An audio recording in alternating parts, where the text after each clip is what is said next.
சிறகடிக்க ஆசை சீரியலை பொறுத்தளவு இப்போ தான் ஒரு முக்கியமான கட்டத்தை நோக்கி நகருது அப்படிங்கிறது இப்போ நல்லா தெளிவாக தெரிய வருது. ஏன்னா ரோகிணி இப்போ கூடிய சீக்கிரம் மாட்ட போகிற அந்த காலம் நெருங்கிடுச்சுங்க. நம்ம மீனா வந்து பார்த்திங்கன்னா முத்துக்கிட்ட சொல்லிக்கிட்டு இருக்கிறத வந்து ரோகிணி ஒட்டு கேட்டுக்கிட்டு தான் இருக்கிறாங்க. நான் இன்றைக்கி ரோகிணியோட மலேசியா மாமாவை பார்த்தேன் அப்படின்னு சொல்லிட்டு, நம்ம முத்துவும் எனக்கு ரோகிணி கல்யாணம் பண்ணிக்கிட்டு வந்ததுலேருந்தே ஒரு சின்ன டவுட் இருந்துக்கிட்டே தான் இருக்குது. அந்த பொண்ணு ஏதோ ஒரு ஃப்ராடுத்தனம் பண்ணிக்கிட்டு நம்மக்கிட்ட மறைச்சிக்கிட்டு இருக்கு, அது என்னன்னு தான் தெரியல அப்படிங்கிற மாதிரி வந்து பார்த்திங்கன்னா முத்துவும் மீனாவும் பேசிக்கிட்டு இருக்கிறாங்க. இதை ரோகிணி ஒட்டு கேட்டுடுறாங்க. ஸோ இப்போ என்ன நடக்குது அப்படின்னு பார்த்தீங்கன்னா, நம்ம மலேசியா மாமா இருக்கிறார் இல்லையா, அவர் வீடியோ காலில் வராரு டக்குன்னு நம்ம ரோகிணிக்கிட்ட.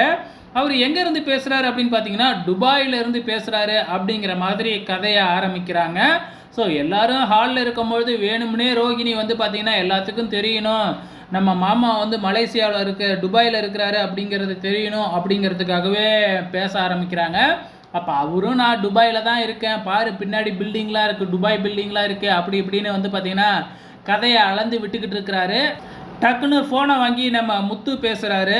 முத்து வந்து பார்த்திங்கன்னா எடுத்த உடனே நீங்கள் துபாயில் எந்த ஏரியாவில் இருக்கீங்கன்னு சொல்லி கேட்குறாரு. ஆனால் அதை அவரால் சொல்லவே முடியல. ஏன்னா அவரே ஒரு ஃப்ராடு தானே, அவர் இங்கே இருந்துக்கிட்டே துபாயிலேருந்து பேசுகிறேன்னு ஃபோன் பண்ணிகிட்டு இருக்கிறார் இல்லையா. ஸோ பேர்லாம் எனக்கு மறந்து போச்சுப்பா அப்படின்னு ஏதோ சொல்லி சமாளிச்சிட்றாரு. ஸோ முத்துவுக்கு முன்ன இருந்த சந்தேகத்தோடு இப்போ தாங்க அதிகமாகிடுச்சு. தனியாக மீனாக்கிட்ட வந்து எல்லாத்தையும் சொல்லிடுறாரு. ஸோ இதெல்லாம் கிராஃபிக்ஸில் தான் பண்ணியிருப்பாங்க, எனக்கு நீ சொல்கிறப்ப கூட டவுட் இல்லை, ஆனால் இப்போ தான் எனக்கு டவுட் அதிகமாகுது. அது எப்படி நீ நேற்று தான் நேற்று பார்த்த உடனே இன்றைக்கி ஒரு வீடியோ கால் பண்ணுறாரு அப்படின்னா அவர் கண்டிப்பாக இங்கே தான் எங்கேயோ இருக்கிறாரு, எப்படியாச்சும் அவர் மாட்டுவார் அப்படிங்கிற மாதிரி வந்து நம்ம முத்து சந்தேகத்தை அதிகப்படுத்துகிறாங்க. அதே டைமில் வந்து பார்த்திங்கன்னா இங்கே நம்ம ரோகிணி ஃப்ரெண்டை பார்க்குறதுக்காக போகிறாங்க. அங்கே வந்து பிளாக் பண்ணி வராரு, அதாவது நம்ம மாமாவும் வந்துடுறாரு. பாத்தியா மாமா பாப்பா, நான் சூப்பராக நடித்தேன், ஆனாலும் இதெல்லாம் எவ்வளோ நாள் பாப்பா பொய் சொல்லிக்கிட்டே இருப்பீங்க, என்னைக்காச்சும் ஒரு நாள் மாட்டத்தான் போகிறீங்க அப்படிங்கிற மாதிரி அட்வைஸ் பண்ணிட்டு தான் அவரும் போகிறாரு.